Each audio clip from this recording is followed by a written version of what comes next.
gumawa ng panibagong record ang rookie na si Cooper Flagg, ang first overall pick ng Mavericks. Siya pa lamang ang nakagawa nito sa history ng NBA. At Paul George parang bumalik yung kanyang pagiging prime. Nakabantayan pa sila ni Anthony Edwards. Rematch ng Philadelphia 76ers versus Minnesota Timberwolves. Parehong top 6 sa Eastern Conference at Western Conference. Pero makabawi kaya dito ang Minnesota? Lalo nagbabalik si starting lineup si Anthony Edwards matapos hindi ito naglaro kontra sa Detroit Pistons. So start tayo ng first quarter. Nasimulan dito ni VJ Edgecombe at sinundan niya ni Paul George, catch and shoot, corner 3-pointer. Naitala naman dito ni Anthony Edwards ang kanyang first bucket sa harap ni PGA. Pero nakalamang ng 5 points ang Philadelphia 76ers sa field goal ni Tyrese Maxey at Dominic Parlow with a dunk. Nanggaling naman kay Julius Randle ang first three of the night ng Wolves at sinundan niya ng pull-up jumper ni Anthony Edwards sa depensa ni PJ Edgecombe at nagtabla yung laban sa puntos nito ni Naz Reid. Samantalang sa pili, Dominic Parlow nice put-back dunk and Tyrese Maxey with a driving layup. Sinundan pa dito ni Paul George step-back jumper kontra kay DiVincenzo.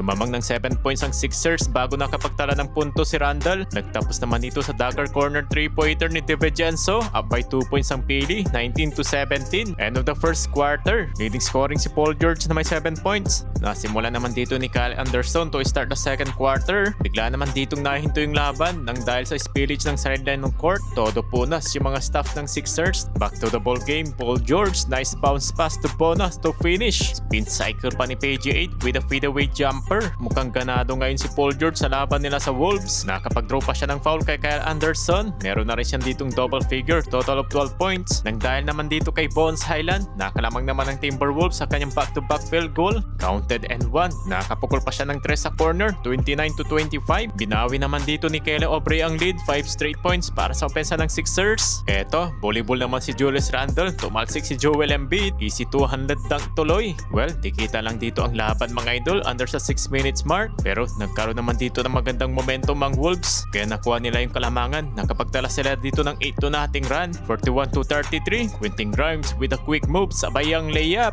Yun nga lang, Bones Highland, another hitting 3-pointer from the corner. Solid of the bench points dito sa Wolves, total 14 points. Buat opensa naman dito si Paul George sa Sixers, tinira niya ng harap-harapan si Gobert. Pinagsasayawan niya pa dito si Anthony Edwards, sayang, di nga lang niya naipasok yung bola. Medyo tahimik naman dito si Anthony Edwards sa first half, meron lamang siya ditong 4 points. Pero eto, former defensive player na si Joel Embiid, binutata si Bones Highland. Napakagandang clean block yun mga idol. Papatapos ang second quarter, nakapag-draw pa ng foul si Paul George. Eto naman yung kanyang season high sa end of the first half na may 15 points. Samantalang sa Wolves, pinapanguna naman dito ni Bones Highland na may 14 points. Lamang ng 6 points ang visiting team, 47-41 halftime. Entering the third quarter, Julius Randle draws the contact kay Paul George, counted and 1. After nyan, Anthony Edwards, nasupalpal naman niya dito ang rookie at nawayan sa corner 3 points si Donte DiVincenzo. Pero nakasagot naman kaagad sa kanya ng 3 si Tyrese Maxey. Eto, Julius Randle versus Paul George. Tinirahan ng one-legged fadeaway shot. Walang nagawa si PG8. Pero pagtapos niyan, bigla naman dito nag-iba yung ihip ng hangin. Nakapag-capitalize naman dito ang Philadelphia 76ers. Nagsunod-sunod yung kanilang mga field goal na kung saan muli silang nakalamang ng 1 point sa transition dunk ni Edgecombe. Tumawag ng timeout ang Wolves. After ng timeout, opensa pa rin ang pili galing kay Tyrese Maxey. Yun nga lang, hindi naman dito nagtagal yung lead ng home team. Muling nakuha kagad dito ng Timberwolves sa score na 62-60. Back-to-back 3-pointer pa si Bones Highland, 4 out of 6 sa 3.9. Nabigyan pa ng space dito si Aido Sumo mula sa beyond the arc. Bumawi naman dito ang pili sa counted and 1 ni Joel Embiid na meron na siya ditong 13 points, 12 rebounds at 6 assists. After nyan, pumukol pa dito ng 3 sa process sa top of the key. Nang dahil naman sa mga free throws ni Tyrese Maxey, muling nakalamang dito ang Sixers ng 6 points at tuluyan na nga nila ditong tinambakan ng Timberwolves sa double-digit lead. By Maxey. Grimes all the way. Maxey picks it up. Grimes got another.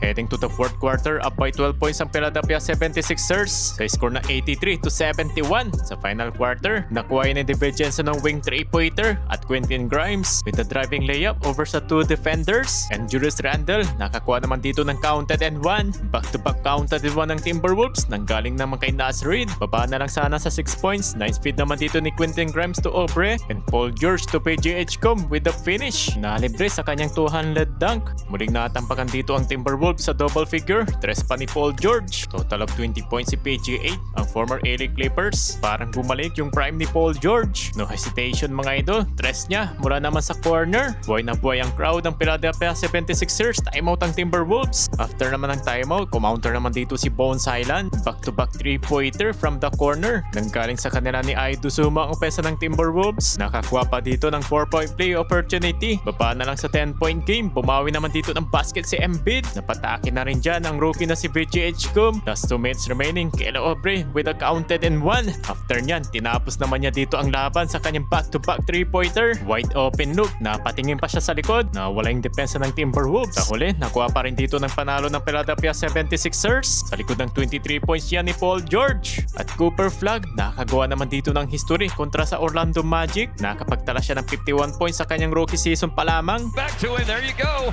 Swing pass, Clay drive, slam. Siya lamang yung nakagawa nito ng youngest player in NBA history sa edad lamang ng 19 years old. Wala pang nakakagawa nito at the young age. Binura niya mga idol yung record nila ni LeBron at Devin Booker at 20 years old. Eto rin yung kanyang career high matapos yung basagin ng kanyang 49 points. Yun nga lang dito sa dulo ng laban, tinalo sila ng Orlando Magic. Final score na 138 to 127.